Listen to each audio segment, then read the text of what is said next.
لله نحمده ونستعينه ونستغفره ونؤمن به ونتوكل عليه ونعوذ بالله من شرور أنفسنا ومن سيئات أعمالنا ونعوذ بالله من شرور أنفسنا ومن سيئات أعمالنا من يهده الله فلا مضل له ومن يضلله فلا هادي له وأشهد أن لا إله إلا الله وحده وأشهد أن سيدنا وشفيعنا وحبيبنا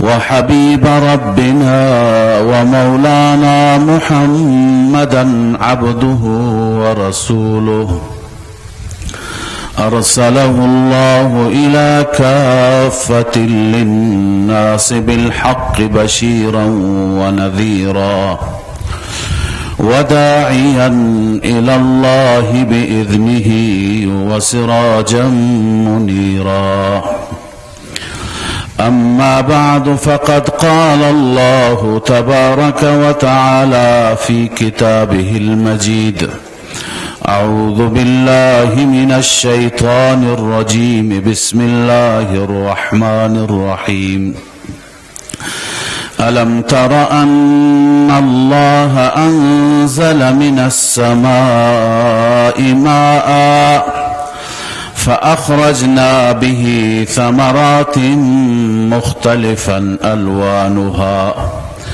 ومن الجبال جدد بيض وحمر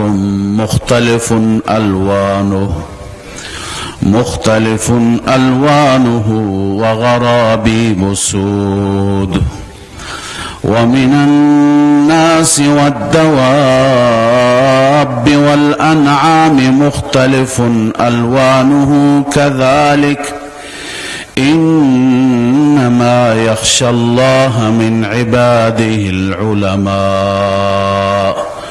إن الله عزيز غفور. وقال سبحانه وتعالى إن الله وملائكته يصلون على النبي يا أيها الذين آمنوا صلوا عليه وسلموا تسليما اللهم صل على سيدنا وشفيعنا وحبيبنا ومولانا محمد وعلى آله وأصحابه وأزواجه وأهل بيته أجمعين إلا ما علمتنا إنك أنت العليم الحكيم.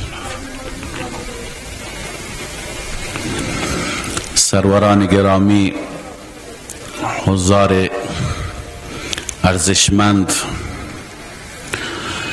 قبل از هر چیز از الله عزوجل بخواهیم دعا کنیم که الله تعالی طاعات و بندگی بندگان خودش را در ماه مبارک رمضان که پشت سر گذاشتیم به بارگاه خودش قبول بفرماید.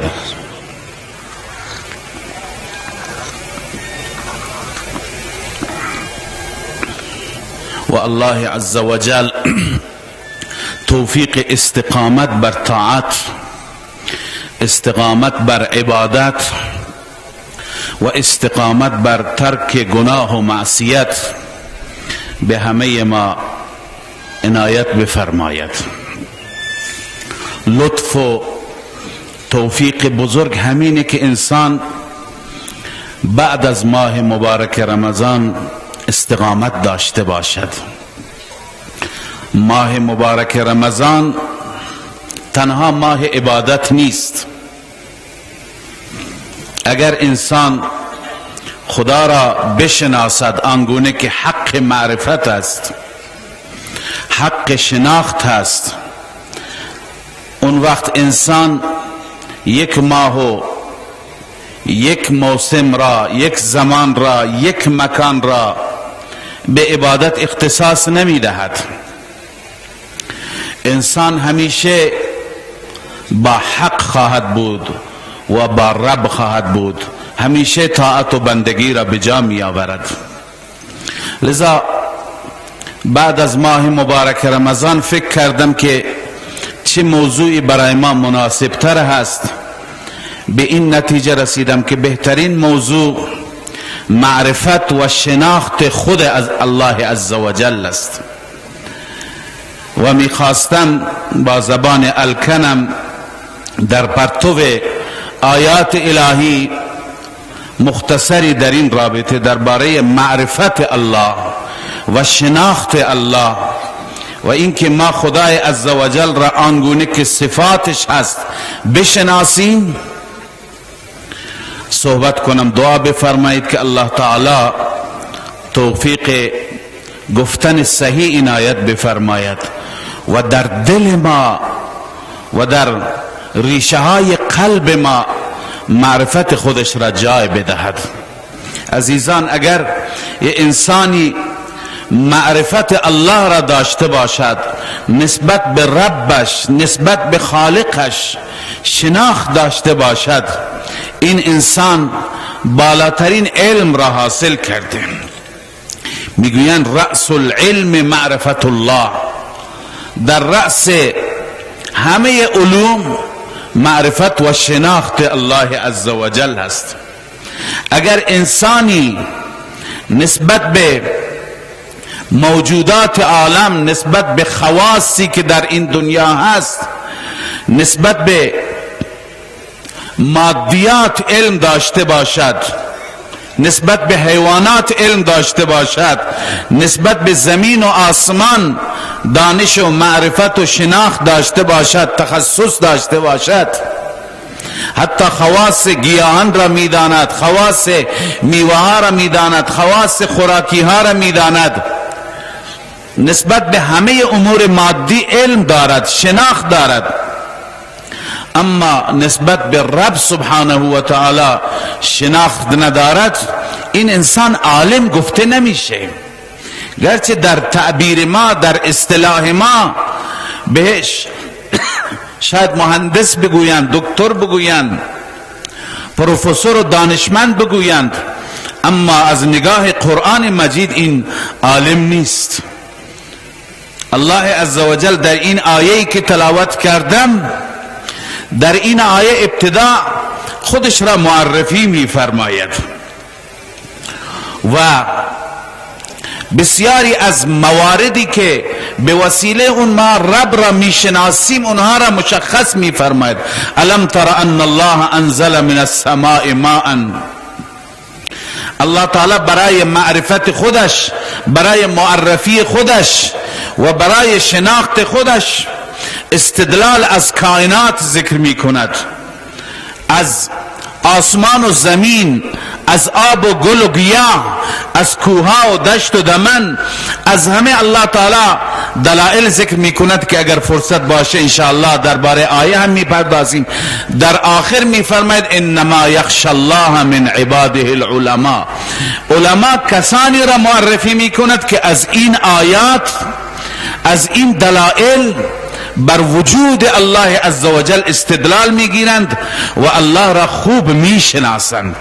پس علما کسانی هستند، کسانی نیستند که فقط بگیم در حوزه های علمیه درس خوندند، کسانی نیستند که در دانشگاه ها درس خوندند، اونهایی که نسبت به رب سبحانه و تعالی معرفت دارند، شناخت دارند، خدا را خوب میشناسند، اونها را الله میفرماد علما. لذا اصل شناخت رب هست.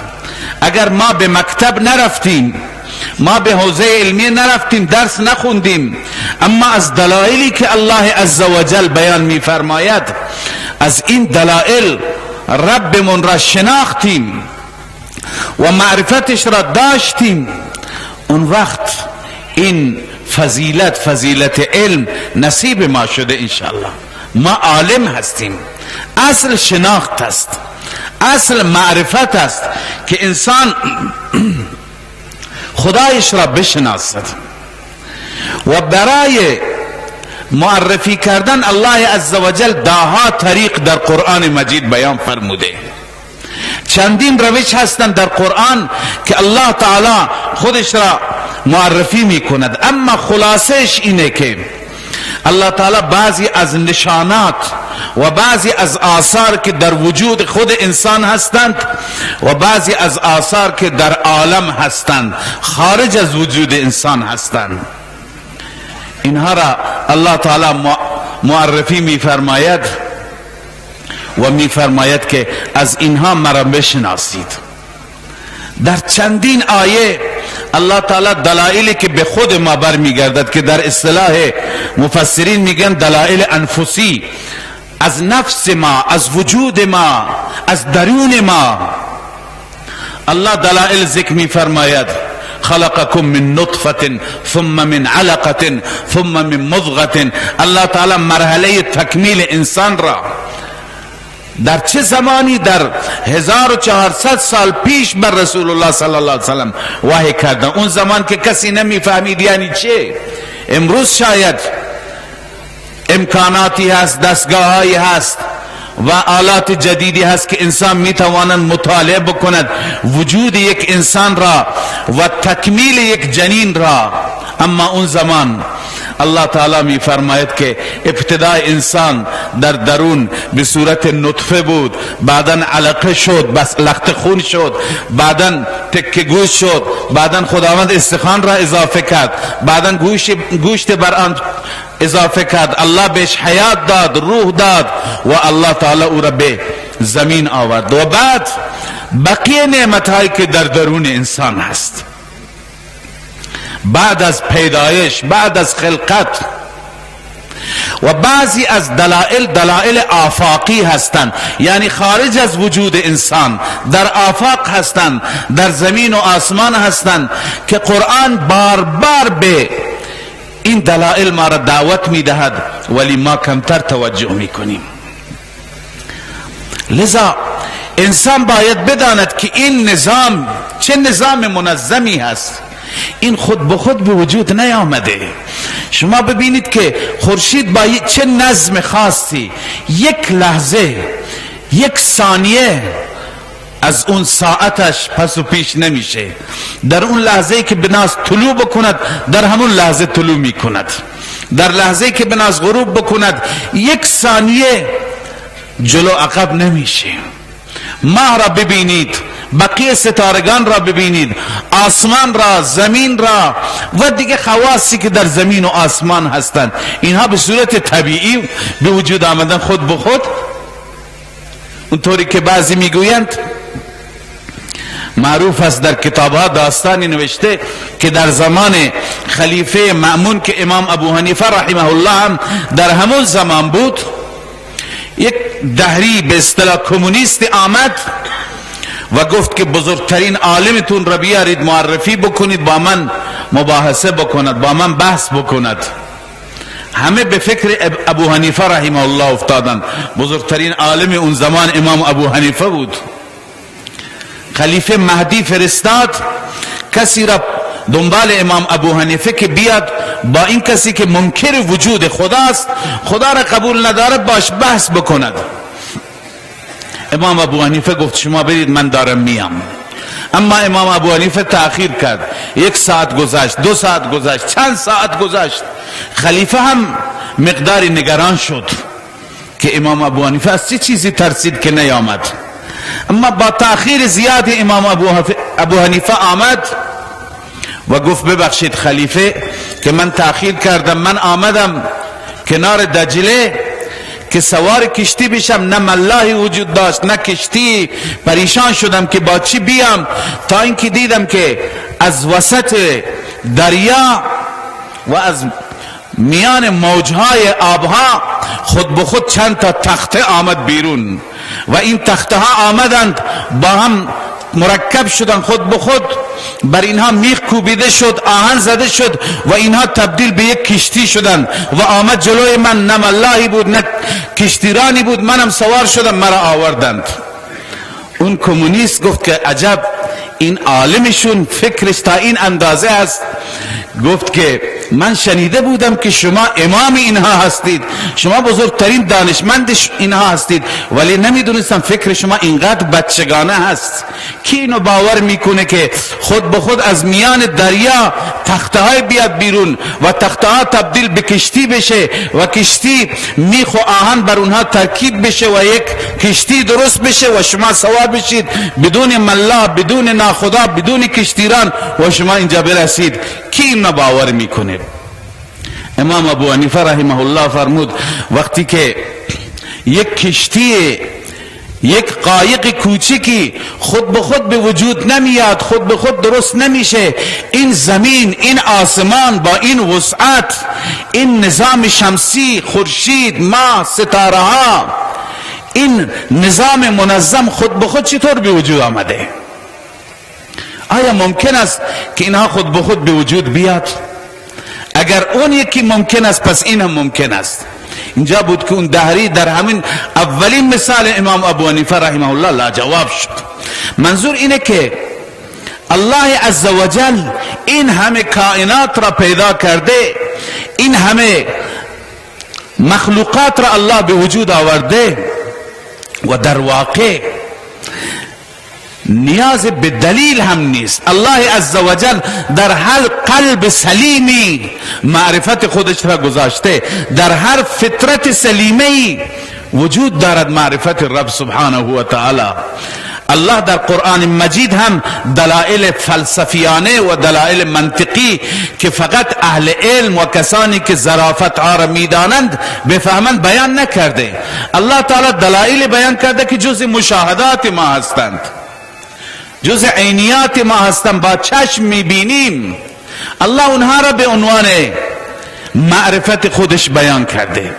از امام شافعی رحمه الله کسی دلائل وجود خدا را پرسید، گفت من برای وجود خدای عزوجل دلائل زیادی میدانم و خواندم، اما عمده‌ترین دلیل درخت، عرض کنم برگ درخت توت هست، شهتوت هست، که این برگ را میبینم که گوسفند وقتی که میخورد بلا تشبیه پسفکنده و پشگل درست میشه ازش، آهو میخورد مشک ازش درست میشه و کرم ابریشم میخورد ابریشم ازش درست میشه. برگ همون یک برگی هست، اما حیوانات مختلفی وقتی که ازش استفاده میکنند، از یکی پشگل درست میشه، از یکی مشک درست میشه، از یکی ابریشم درست میشه.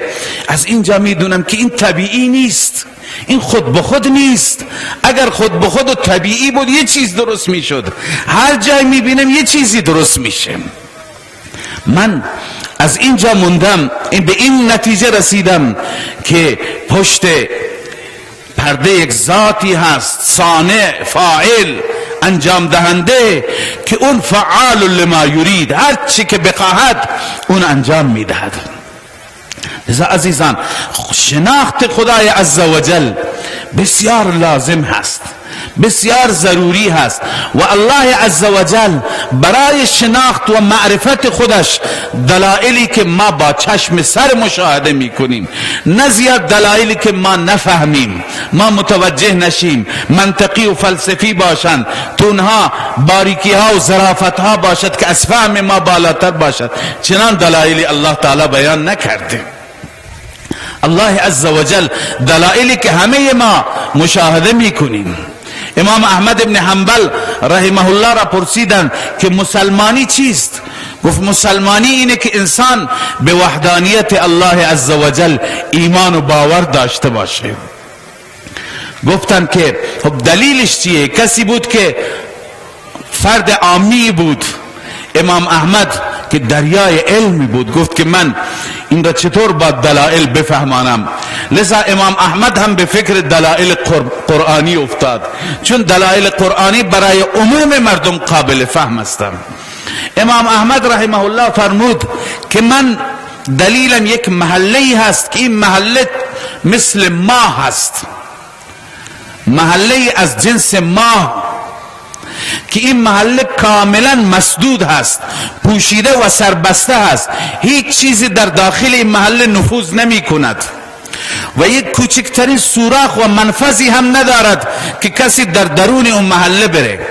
و در اون محله یک طلایی هست، یک محله دیگری هست از جنس طلا و مثل طلا زرد هست که اونجا هم هیچ کسی نمیتونه نفوذ بکند. این محله طلا در اون محله ماه هست. من اینو دیدم، بعد از مدتی میبینم که این محله خود به خود فرو میریزد، میشکند و از درون اون یک جانداری متولد میشه، یک جانداری پیدا میشه که در یک لحظه میاد مثل بزرگترهایش عمل میکند. همه تعجب کردن. امام احمد رحمه الله به طرف چی چیزی داره اشاره میکند؟ گفتن حضرت ما نمیفهمیم اشارهتون به چی هست، این محله چیه، این طلا چیه، اون جاندار چیه؟ فرمود که این محله که مثل ما هست تخم مرغه، که قرآن مجید جای جای قرآن اشاره به این دلیل اشاره آمده، یخرج الحی من المیت، تخم مرغ هست و اون محله طلا زردهش هست که در درون تخم مرغ هست و مدت این تخم مرغ سربسته هست، هیچ نفوذ در داخلش نیست.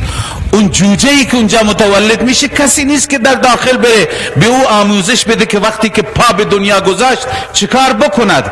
اما بعد از مدتی میبینیم که این جوجه این تخم مرغ میشکند و جوجه جانداری ازش خارج میشه، مثل بزرگترهایش او میدوند که غذایش کجا هست، اونم نک به زمین میزند و دنبال دانه میگردد. این کی آموزش داده؟ الله عزوجل در یک آیه میفرماید که ربنا الذي اعطى كل شيء خلقه ثم هدى. الله اون ذاتی هست، رب ما اون ذاتی هست که هر چیزی را که پیدا کرده سپس راهنماییش میکند، راهنماییش میکند که باید رزقش را از کجا پیدا بکند. جوجه تازه وقتی که متولد میشه فوراً این میدوند که رزقش در کجا هست، نه مادرش بهش راهنمایی میکنه نه کسی دیگه، خود به خود نک به زمین میزند. بزغاله‌ای که تازه از مادر متولد میشه فوراً متوجه پستان مادر میشه، به جای دیگه فکر نمیکنه، به جای دیگه. این کی راهنمایی کرده؟ این الله هست. الذي اعطى كل شيء خلقه ثم هدى، كل شيء خلقه ثم هدى. الله است که هدایت میکند، راهنمایی میکند. لذا عزیزان این رب هست، رب هست که همه کائنات را پیدا کرده و دلائل را ما در وجود خودمون میبینیم. دلائل معرفت رب را ما در این عالم میبینیم. در این آیه‌ای که تلاوت شد الله عزوجل بعضی از دلائل را بیان میفرماید. الم ترى ان الله انزل من السماء. ای انسان نمیبینی، به این فکر نمی کنی، تدبر نداری به این مطلب که ان الله انزل من السماء ماء، الله عزوجل از آسمان آب نازل کرد. فاخرجنا به ثمرات مختلفا الوانها، به وسیله این آب میوهایی که رنگهایشون مختلف هست، مختلفا الوانها، رنگهایش مختلف است. گلها را میبینیم رنگ به رنگ در یک بستان، در یک باغچه. چشم انسان لذت میبرد از تنوع گلها، از رنگ به رنگ بودن گلها. مگر همون یک آب نیست که بر اینها میبارد؟ مگر خاکشون یکی نیست؟ اما این تنوع و این رنگ به رنگ بودن از کجاست؟ میوه ها را میبینیم که میوه ها درخت یکیه، از یک جنس هست. هم درخت انگور، مثلا درخت انار هست، آب یک آبی هست، خاک یکی هست، اما یکی میبینیم شیرینه، یکی ترشه، یکی رنگش یکی هست، یکی رنگ دیگه داره. الله میفرماید مختلفا الوانها، اینها رنگهای مختلف. آیا از این تنوع و از این رنگهای مختلف به وجود الله عزوجل شما پی نمیبرید؟ و باز الله میفرماید و من الجبال جدد بیض، کوها را مطالعه بکنید، کوها را تماشا بکنیم. ما گاهی از کنار کوها رد میشیم ولی به آیات الله کمتر فکر میکنیم. الله میفرماید که رگه های این کوها مختلف است رنگشون. بعضی رگه های کوها را میبینیم که بیضون، سفید هستند. بسیار کوها هستند، شما هم نام میگذارید سفید کوه. الله میفهم بیضون و حمر، بعضی کوها هستند که قرمز رنگ هستند. خیلی کوها ما میبینیم که رنگشون قرمز هست. و حمر مختلف الوانها و غرابیب سود، بعضی کوها سیاه هستند، رنگ سفید داره، رنگ قرمز داره، رنگ سیاه داره. و الله تعالی می فرماید که بقیه مخلوقات همچنین و من الناس و الدواب والانعام مختلف الوانو، انسان ها، بقیه موجودات زنده، چارپایان هم رنگ هایشون مختلف است. رنگ به رنگ الله می فرماید که من آفریدم. انسان ها را نگاه بکنید، چند میلیارد انسان تو این زمین هست. 2 نفر را نمی بینیم که هم شکل باشند. 2 نفر، حتی اون 2 نفری که از یک مادر پدر متولد شدند، حتی از یک شکم 2 قلو، باز هم میبینیم با هم تفاوت دارند، با هم فرق دارند. اینها همه دلائل قدرت رب العالمین هستند. درود شریف بخوانید.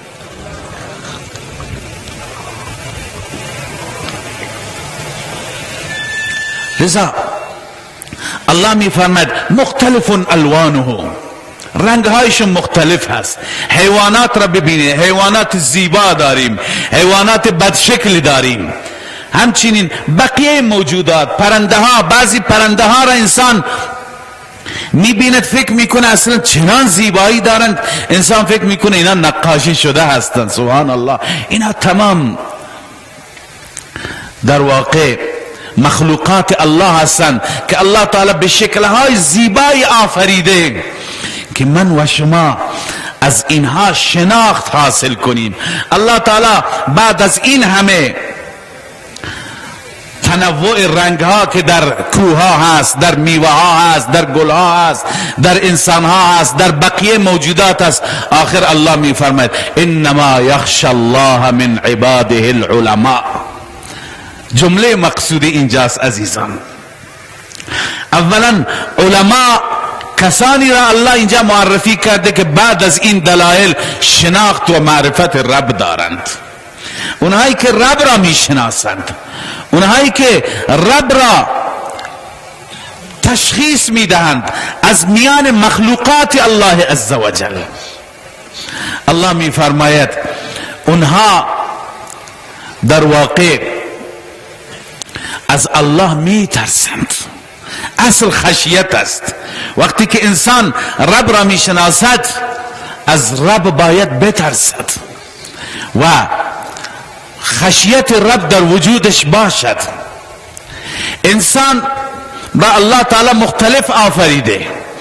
الله تعالی در سوره حجرات هم میفرماد یا ایها الناس انا خلقناکم من ذکر و انثى وجعلناکم شعوبا و قبائل. ای انسان ها، ما شما را از پدر و مادر متولد کردیم، قبیله ها، تیره ها، اقوام مختلفی شما را آفریدیم، هر یک از یک تیره، از یک قوم، از یک قبیله. اما اینها همه لتعارفو، برای شناخت است. اینها معیار برتری نیست، معیار ارزش نیست، معیار بهتری شما نیست. بهتر شما ان اکرمکم عند الله اتقاکم. بهترین شما، با ارزشترین شما، خوبترین اونهایی هستند که تقوای بیشتری داشته باشند. پس در اون آیه هم خشیت مورد توجه قرار گرفته بعد از معرفت. اینجا هم خشیت. عزیزان، باید ما از مخلوقات الله عزوجل به معرفت الله برسیم و از معرفت الله به خشیت برسیم.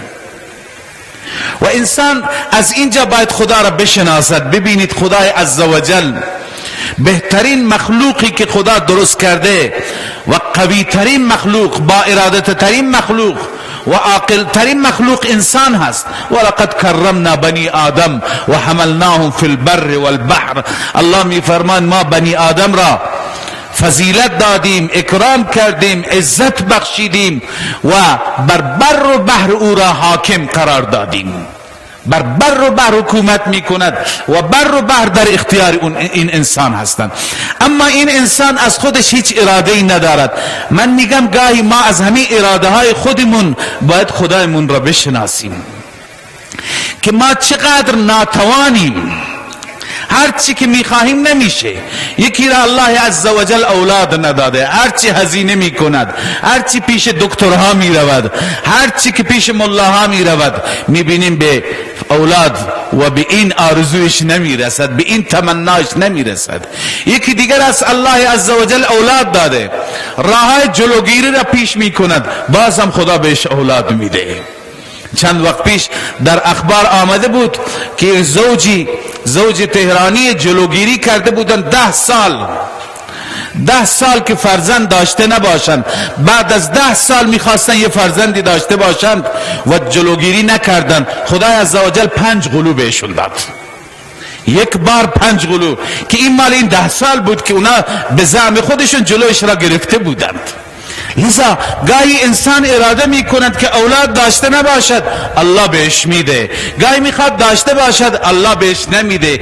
گاهی انسان تدبیر می کند، برنامه ریزی می کند، تجارت می کند تا سود کلانی ببرد، انسان متضرر میشه، ورشکست میشه، به زمین میخورد. لذا انسان ها هر اراده ای که می کنند، اراده اونها نمیشه، اراده رب میشه.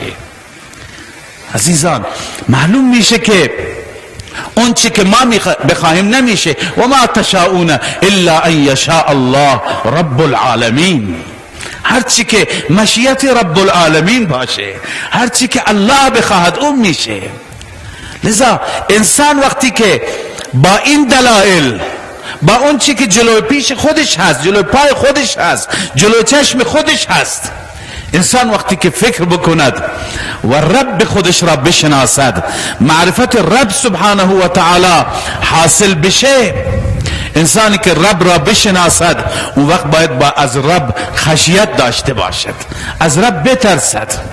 پیام این آیه این هست که الله تعالی اولا دلائل قدرت را بیان می کند و الله عزوجل چندین جای قرآن ما را و مخاطبین قرآن را دعوت به سیر می دهد. میگه انسان برید سیر بکنید، ببینید روی این زمین چه انسانهایی هستند، چه انسانهایی بودند، آثار اونها امروز هست. انسانهای دارای چه قدرتهایی، دارای چه حکومتهایی، دارای چه امکاناتی. یکی دیگر از دلایل قدرت همین که میگیم هرچی ما بخواهیم نمیشه و هرچی الله بخواد میشه. همینه که انسان از پیش مرگ همواره در حال فرار است. ما چقدر تدبیر میکنیم، چقدر برنامه ریزی میکنیم، هزینه میکنیم، دکتر میریم، دوا میگیریم، غذاهای خوب مصرف میکنیم، تفریح میکنیم، برای سلامت بدن خودمون هر دست به هر تدبیری میزنیم، دست به هر کاری میزنیم. اما بالاخره آخر مرگ میاد. انسان بخواد نه تنها برای یک فقیر و یک انسان عادی و یک کارگر، پادشاهان هم میمیرند. اونهایی که همه حکومت را در اختیار دارند، همه قدرت در اختیار اونها هست، تمام نیروهای حفاظتی در اختیار اونها هست، مرگ به سراغ اونها هم میره، اسرائیل پیش اونها هم میره. انسان ببیند که انسان چقدر با وجودی که انسان عاقل است، با وجودی که انسان بر بر و بحر حکومت می کند، با وجودی که انسان لگام تمام مخلوقات را به دست دارد، اما انسان هرچی اراده بکنه نمیشه، هرچی الله اراده بکنه میشه. لذا عزیزان به این نتیجه باید برسیم که قدرت ما، علم ما، توان ما در مقابل رب العالمین صفر است، هیچی نیست.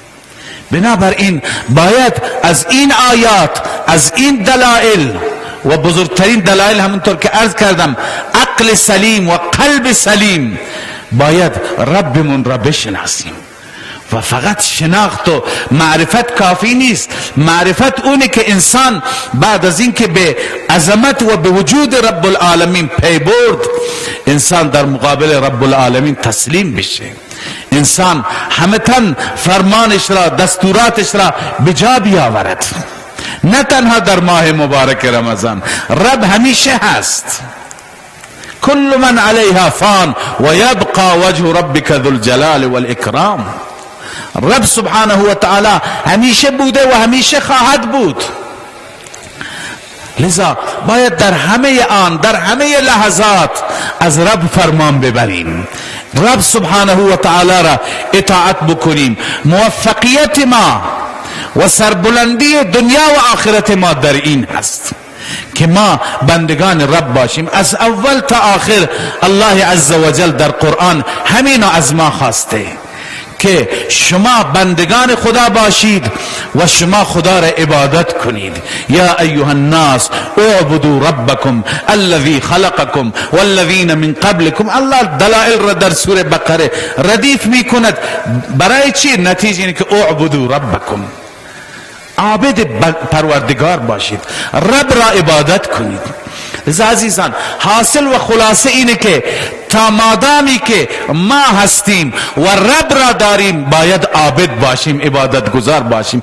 عبادت مخصوص یک ماه نیست، عبادت مخصوص یک زمان نیست، یک مکان نیست. این تفکر از جای دیگه آمده. بیشتر این تفکر مسیحیان هست که در مسلمانان هم سرایت کرده. مسیحیان معتقدند در طول سال هر چی که انجام میده انجام بده، فقط در روزهای یا روز خاص، روز کریسمس، میلاد مسیح علیه السلام، فقط در کلیسا حضور پیدا بکن و اونجا حرکات و کارهای خاصی را انجام بده، کفاره تمام گناهان سالت میشه. فقط بتونی که در روز میلاد مسیح و روز کریسمس بتونی که در کلیسا خودت را حاضر بکنی. بعضی از مسلمانان چنین تفکری دارن. ما مسلمانان شاید این تفکر باشد که اگر هرچی در طول 11 ماه میکنیم انجام بدیم، لذا در ماه رمضان فقط عبادت بکنیم، همین کافیه. یا بعضی از عزیزان ما میگن هرچی انجام بده انسان فقط در ایام محرم برای حسین علیه السلام اشک بریزه کافیه. نه عزیزان، الله عزوجل از ما انتظار دارد که ما سال 12 ماه بنده خدا باشیم. تا روزی که زنده هستیم خطاب به رسول الله در قرآن داریم، واعبد ربک حتی یأتیک الیقین. تا لحظات موت و تا لحظات مرگ ربت را عبادت کن. رسول اکرم صلی الله علیه و سلم در آخرین لحظات که مریض بودند، آخرین لحظات حیات بود، آیا در حدیث نداریم، نشنیدیم که صحابه 2 نفری آن حضرت را می گرفتند و کشان کشان به مسجد می رفتند آن حضرت صلی الله علیه وسلم. لذا باید این گونه باشیم. این الگو هست که الله برای ما در قرآن معرفی کرده، لقد کان لکم فی رسول الله اسوة حسنه. خیلی از افراد هستن، این هم خدمت شما بگم، افرادی هستند که در واقع شیاد هستند و مردم را فریب میدند. مردم را میگن که شما اگر این سری اوراد، این سری اذکاری شما اینها را بخوانید اصلا نیازی نیست نماز بخوانید، یا همین که با ما بیعت داشته باشی همین بیعت کافی هست برای شما. خیلی هستند که خودشون را به اصطلاح مرشد و پیر میدانند، نماز نمیخونند، میگن که ما به جایگاهی رسیدیم که دیگه نماز از ما معاف شده. یا بعضی مردم را فریب میدن، میگن ما میریم بیت الله نماز میخوانیم برمیگردیم، در حالی که این رسول الله صلی الله علیه و سلم است و این آیه واعبد ربک حتی یأتیک الیقین و اون حدیث که آن حضرت صلی الله علیه و سلم قادر نبودن بیستن آخری لحظات نشسته هم نماز خوندن. لذا الله سبحانه و تعالی از ما این انتظار را در عزیزان ما در عبادت استقامت داشته باشیم، در ترک گناه، در دینداری، در حضور در مساجد، تلاوت قرآن مجید، ذکر و یاد حق، سجده و نماز استقامت داشته باشیم و الله عزوجل این بنده را دوست دارد و انشاءالله اگر بنده چنین باشد الله تعالی در آیات متعددی داریم که مژده داده، بشارت داده، هم در این دنیا این انسان موفق و سربلند و عزتمنده و در آخرت هم انشاءالله بهشت و جنت الفردوس جایگاه این انسان است. الله عزوجل به همه ما توفیق عمل عنایت بفرماید و خدای تعالی ما را استقامت در دین نصیب بفرماید، استقامت بر ترک گناه، استقامت بر طاعت و بندگی. اقول قولی هذا واستغفر الله و آخر دعوانا الحمد لله.